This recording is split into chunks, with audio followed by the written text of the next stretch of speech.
Allah ki haƙuri minti biyu kawai zaki bani yanzu zan fice.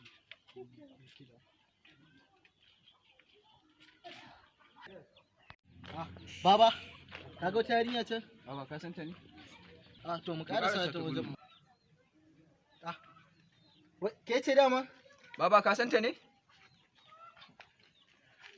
Ita ce yarinyar muke soyewa tun muna da age 13.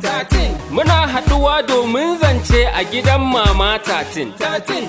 Mun yi kucubas da babanta kan titi ranar 13.